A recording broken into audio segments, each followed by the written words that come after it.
Bonjour, je m'appelle Ryan. Yeah, my name's Ryan. I'm from the United States. I grew up in Ohio. I went to college at the University of Dayton.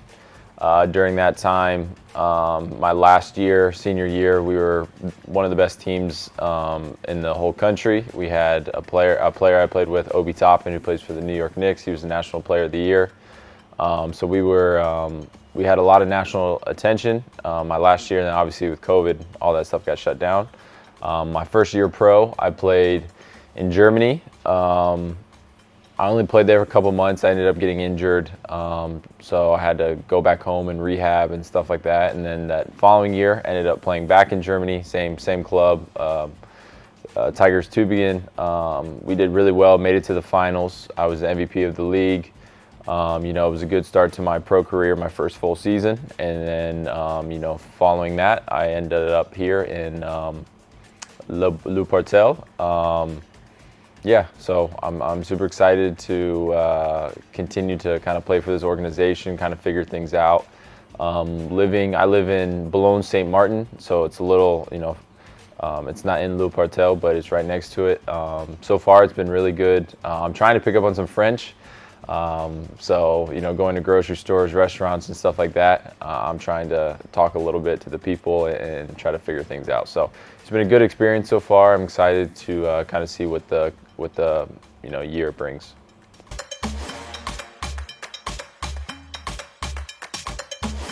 It's been good. It's been good. Like I said, I lived in Germany last year. France is right next to Germany, but the culture is a little different. Obviously, the language is different. But they've been nice. Obviously I struggle with the language a little bit, so people have been willing to work with me, help me out as much as I can. The organization has been great. If I have any issues with my apartment or anything, basketball related, I can talk to the coaches, the administration, whoever it is, and they usually can figure things out for me.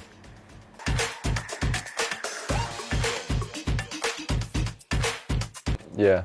No, obviously after the last season, I had a lot of interest. Like I said, the team did really well, and I played really well individually. So, I was just going through all my options and stuff like that. And Coach Eric called my agent. I got on the phone with him, and it was a really easy conversation. So Coach Eric and I, we have a connection. He actually coached one of my assistant coaches in college, Coach Ricardo Greer, who me and him are really, really close. So.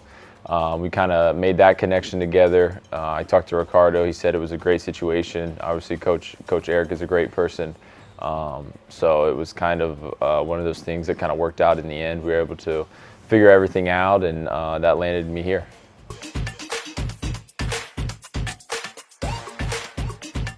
Yeah. No, I would just say the year as a whole, we had a really close-knit team. Everybody was kind of the same age, so we all got along. We had the same interests and stuff on and off the court, and we just had a lot of fun. Like I said, whether it was obviously playing in the games was a lot of fun, but we had a lot of long bus trips where we were playing cards, interacting, just hanging out, grabbing some food, grabbing a coffee in the city, whatever it was. It was just really fun to be a part of, and I'm really glad that they gave me my first professional opportunity, and I'm glad I took advantage of it. Made a lot of relationships that hopefully will last for a while.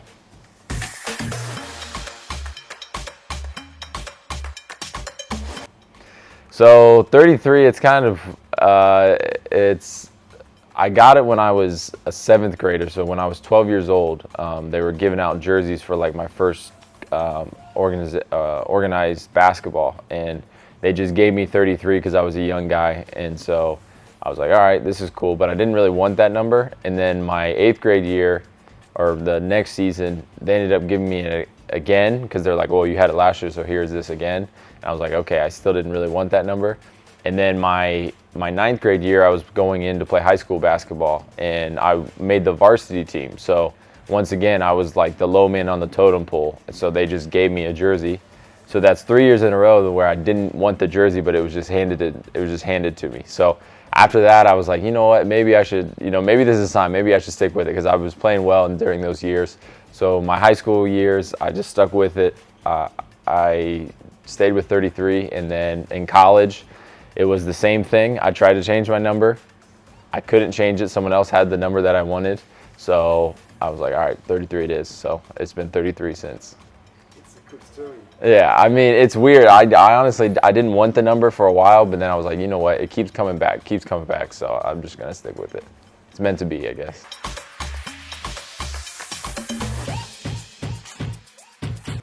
Yeah, I mean, obviously there's an adjustment.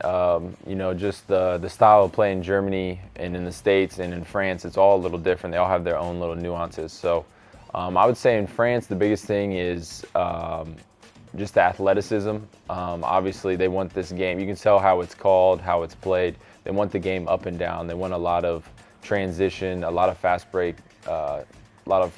buckets. So as a player, you have to understand, like, if you turn the ball over, it's almost a guaranteed layup or open three down the court. So you have to make those adjustments. You have to make sure you minimize your mistakes. The physicality part, I wouldn't say it's a whole lot different than Germany. But like I said, just the players are a lot faster, bigger, faster, stronger. So you have to make that adjustment. So I think I've been doing a good job. You know, in preseason, I was getting called for a lot of, you know, hand checks and fouls, which you can get away with in Germany. But here you kind of have to play a little more clean. So, you know, just getting used to that. And I think as the season goes on, I will continue to improve amongst, you know, everyone.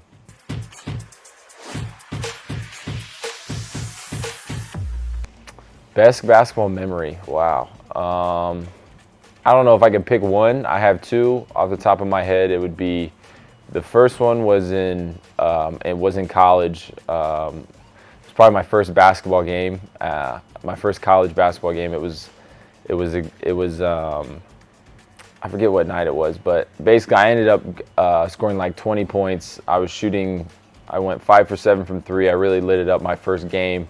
I remember before that game, I was so nervous. I didn't know if I could play at this level. You know, I was up and down in preseason and stuff like that. And after that first game, it just kind of like gave me a ton of confidence. Like, all right, you know, like I'm meant to be here. I can play with these guys. I'm just as good as them. So, you know, I would say that's a huge memory for me and just a huge confidence boost. And then my second memory would be probably last year playing in the finals. Like I said, my college career was ended due to COVID, and then my first year was crazy. It was the COVID year as well. And then last year was like the first full season as a pro, and we ended up playing so well. You know, we ran through the regular season, made it to the playoffs, made it to the finals. The fan support was amazing. So I would say those were probably my top two moments as a basketball player.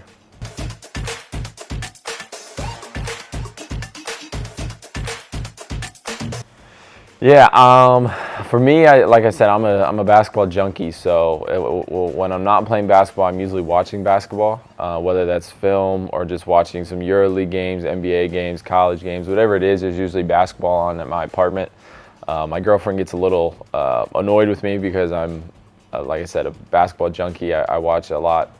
But when I'm not playing basketball or watching basketball, I would say I just watch a lot of movies, documentaries, TV shows, stuff like that. I don't really play video games. I played video games when I was younger, and then when I got to college, I just didn't have time with school and everything. So right now I'm big on House of Dragon. I just watched the newest episode, so I'm pretty hyped on that. I think this next episode is going to be even crazier, so I'm waiting patiently for it.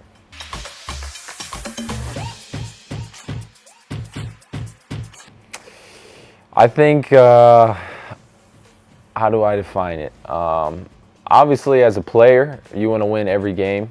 And right now, you know, we're still searching for that first win. But you can see, you know, through each game that we're continuing to improve. You know, the vibe right now is a little down. Obviously, as 0-4, we're still searching for that first win, but we're really 2 possessions away from being 2-2. So as a player, you got to keep that mentality. You know, you just have to keep learning from these games and continue to improve. I think we have a great group of guys who really want to win. So that's not the issue. It's just a matter of being a little more disciplined on offense and in defense. And, you know, taking those 2 possessions and winning those 2 possessions instead of losing them. So, you know, I think as the season goes on, we'll continue to improve, watch film. We got guys who really want to win, so I think eventually we'll get there.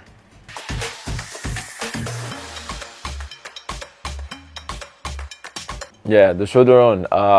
No, the Chaudron is awesome. I didn't know what to expect. All I saw were videos, and I remember that first game. I was sitting there on the bench. I was like, wow, this is unique. Like I've never been in an atmosphere where like the band's playing the whole time, the fans are screaming and yelling like the entire game.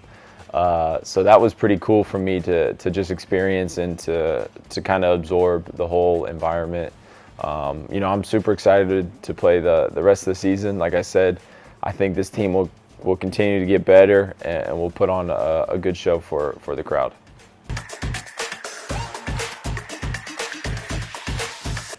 Individual defense or zone defense? You know, I'm a big man-to-man guy. I like individual defense. I think, you know, it's a mano-a-mano. It's you versus the guy in front of you, and it's just a matter of pride and who's willing to win that possession. Pass or shoot? I like to shoot. I like to shoot a lot of threes. You know, threes are worth more than twos. I know people love the dunks, but, you know, I'm a math guy, and threes a little bit better than two. Oh, the three and the foul, baby. Three and the foul. That's a 4-point play. You can't beat that in basketball. A workout station or a cardio station? Oh, workout all day. You gotta get the muscles right. Workout. Ooh, Mike James or Nando De Colo. That's tough. I'm a big fan of both. Obviously, we just played Nando De Colo, so I'm a little, you know, I don't really like him right now. But so I'll go with Mike James.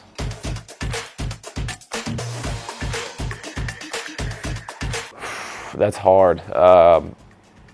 EuroLeague. I didn't know a whole lot about the EuroLeague until I got here, until I was playing in Europe, and obviously I watched a lot of those games, and it's high-level basketball. I wish we were exposed to it more in the United States at a young age. It's all NBA. You know, that's all anybody talks about. For me, I like watching EuroLeague. It's a better brand of basketball, but I've been such a fan of the NBA my entire life. It's kind of hard to pick one or the other, so I'm going to stay neutral on that one. Ooh, I would say the sea.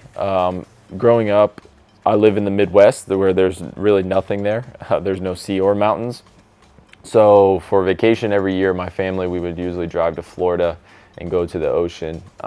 So growing up, I have a lot of memories going to the beach as a young kid and then through my adult years. So I would say the ocean, the sea for sure.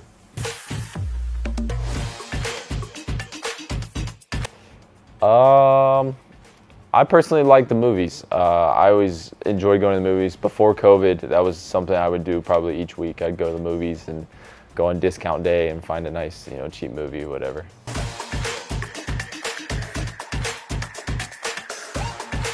Big city or small town?